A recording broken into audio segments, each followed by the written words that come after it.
Hi friends, मैं हूँ ज़ैना पटेल और स्वागत है आप सभी का मेरी चैनल ज़ैनास रेसिपी में। तो फ्रेंड्स, आज हम यहाँ पर क्रिस्पी तवा बैंगन बनाएंगे। तो ये क्रिस्पी तवा बैंगन है वो खाने में एकदम टेस्टी लगता है और इसे बनाना एकदम आसान है। तो सिर्फ 10 मिनट में ये क्रिस्पी तवा बैंगन बनकर तैयार हो जाता है।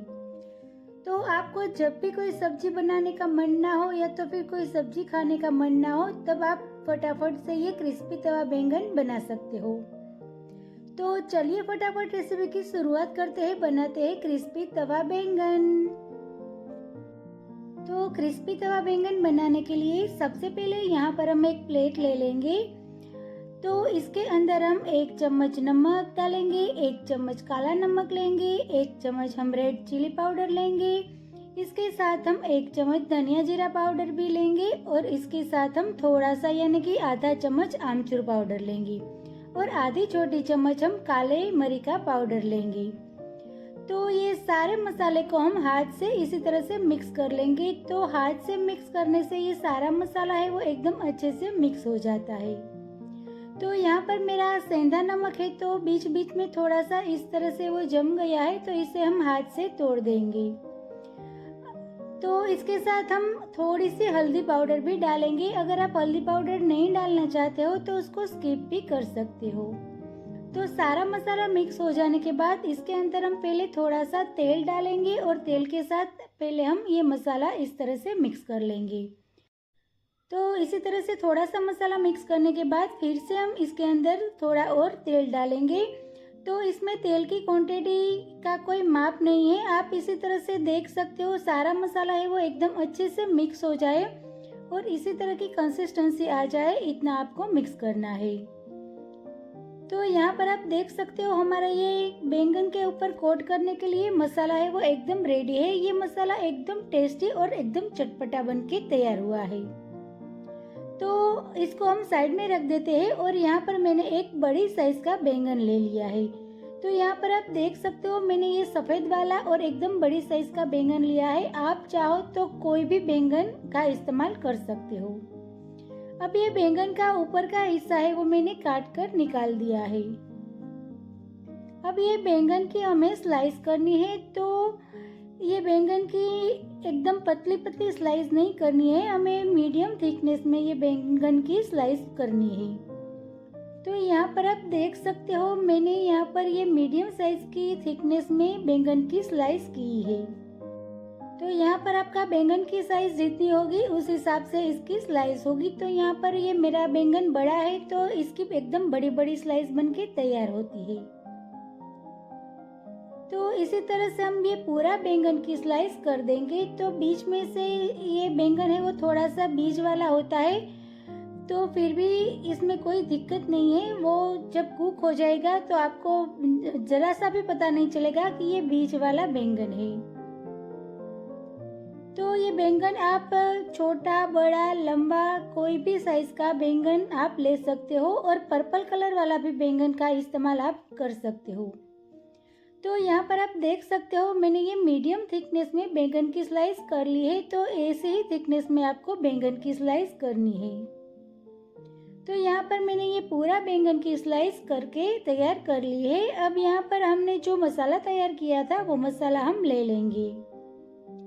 अब ये मसाला के अंदर हम एक एक बैंगन की स्लाइस को इसी तरह से दोनों तरफ हम कोट करते जाएंगे। तो सारा मसाला है वो ये बैंगन की स्लाइस में दोनों तरफ अच्छे से कोट हो जाए, इसी तरह से हमें मिक्स करना है। तो यहाँ पर आप देख सकते हो मैंने बैंगन की एक स्लाइस है वो अच्छे से कोट कर ली है। इसके बाद हम दूसरी स्लाइस भी इसी तरह से कोट करेंगे। तो बैंगन की स्लाइस जब आप मसाले में कोट करते जाओगे तो आपका ये जो मसाला है वो थोड़ा ड्राई हो जाएगा। इसीलिए फिर से आप थोड़ी देर के बाद इसके अंदर थोड़ा सा तेल डालकर ये मसाला फिर से इसकी कंसिस्टेंसी एडजस्ट कर लेना। तो यहाँ पर आप देख सकते हो इसमें से तेल है वो बिल्कुल भी नहीं है, तो फिर से मैंने थोड़ा सा तेल डाल दिया है और फिर से हम इसको मिक्स कर लेंगे। और उसके बाद फिर से हम बैंगन की दूसरी स्लाइस लेकर इसके अंदर कोट करेंगे। तो यहाँ पर आप देख सकते हो बैंगन की स्लाइस को हम इसी तरह से एकदम अच्छे से कोट कर लेंगे। तो ये मसाला है वो आपका ख़त्म हो जाता है तो आप फिर से ये मसाला बना सकते हो। तो ये मसाला भी बनाने में बिल्कुल भी देर नहीं लगती है। तो मेरा एक बैंगन बड़ी साइज़ का था तो इसके लिए हमने पहले एक एक चम्मच सारा मसाला लिया था, तो मैंने फिर से एक बार मसाला बनाया है। तो टोटल एक बड़ा बैंगन के लिए हमें सारा मसाला है वो 2-2 चम्मच लगेगा। तो यहाँ पर आप देख सकते हो मसाला भी ख़त्म हो गया है और हमारा बैंगन भी अच्छे से, बैंगन की स्लाइस भी एकदम अच्छे से कोट हो गई है। तो यहाँ पर आप देख सकते हो ये बैंगन की सारी स्लाइस मैंने ये मसाले के साथ एकदम अच्छे से कोट कर ली है। अब इसको हमें रेस्ट देने की भी बिल्कुल ज़रूरत नहीं है। अब ये स्लाइस को हम साइड में रखते हैं और जो मसाला वाली प्लेट थी वो हम ले लेते हैं और इसके अंदर हम 3 से 4 चम्मच भर के बारीक वाली सोजी लेंगे। अब ये सोजी के अंदर हमें ये जो स्लाइस मसाला वाली बनाई थी उसको हम इस तरह से कोट करेंगे। तो यहाँ पर आप देख सकते हो ये बैंगन की जो मसाला वाली स्लाइस है वो हम दोनों तरफ ये सोजी में अच्छे से कोट कर लेंगे। तो इसी तरह ये सोजी में कोट करने से बैंगन की स्लाइस जब हम इसको कुक करेंगे, सेलो फ्राई करेंगे, तब ये स्लाइस है वो दोनों तरफ अच्छे से क्रिस्पी हो जाएगी और चावल और रोटी के साथ खाने में भी एकदम अच्छी लगेगी।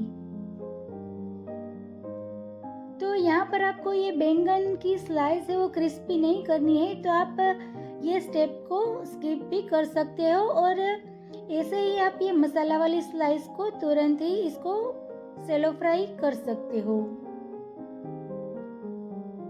तो ये बैंगन है वो गर्मा गर्म भी इतने अच्छे लगते हैं और उसको ठंडा होने के बाद भी अगर आप खाओगे फिर भी ये खाने में एकदम टेस्टी लगते हैं। तो यहाँ पर आप देख सकते हो मैंने ये सारे बैंगन की स्लाइस है वो रवा के साथ, सोजी के साथ एकदम अच्छे से कोट कर ली है और वही प्लेट में मैंने ये सारी स्लाइस को निकाल ली है।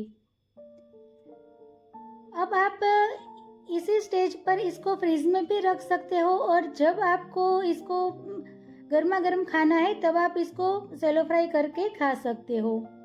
तो यहाँ पर ये स्लाइस को अब हम सेलो फ्राई करेंगे। तो यहाँ पर मैंने एक नॉनस्टिक का तवा ले लिया है और तवा के अंदर हम 4 से 5 बड़ा चम्मच भर के तेल डाल देंगे और गैस की फ्लेम मैंने चालू कर दी है और तेल को हम थोड़ी देर के लिए गर्म होने के लिए रख देंगे।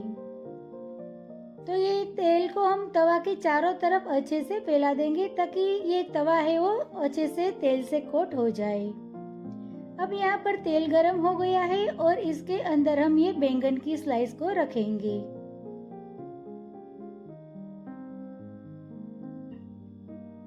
तो तवा के अंदर जितनी जगह है उस हिसाब से आप इसके अंदर बैंगन की स्लाइस को रख सकते हो और तवा को इसी तरह थोड़ी देर के लिए हम ऐसे ही छोड़ देंगे और गैस की फ्लेम हम स्लो कर देंगे। तो गैस की फ्लेम स्लो करने के बाद ये बैंगन की स्लाइस है वो हमें पकानी है।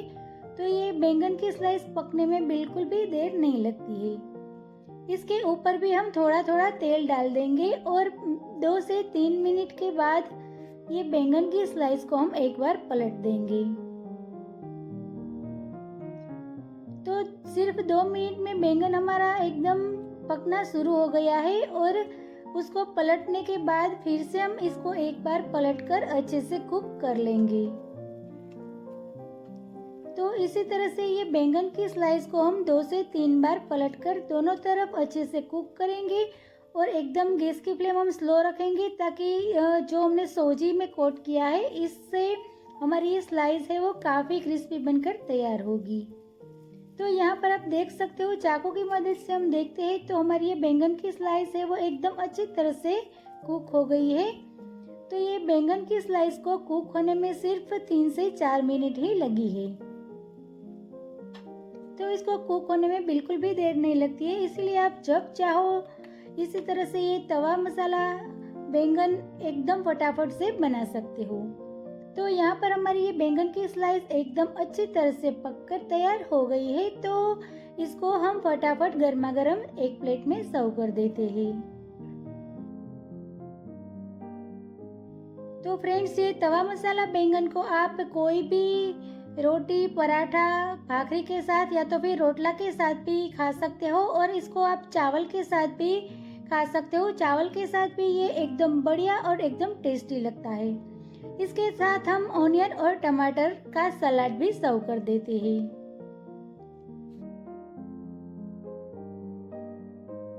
तो इसी तरह से यहाँ पर हमारा ये तवा मसाला बैंगन है वो बनकर बिल्कुल तैयार है। तो फ्रेंड्स, आप भी एक बार इस तरह से ये रेसिपी अपने घर पर ज़रूर से ट्राई करना। और आपको मेरा आज का ये वीडियो रेसिपी अच्छी लगी हो तो मेरे वीडियो को लाइक करें, अपने फ्रेंड्स के साथ शेयर करें और मेरे चैनल को सब्सक्राइब करें। मिलते हैं एक ऐसे ही नई रेसिपी के साथ अगले वीडियो में। तब तक के लिए bye bye. Thank you so much.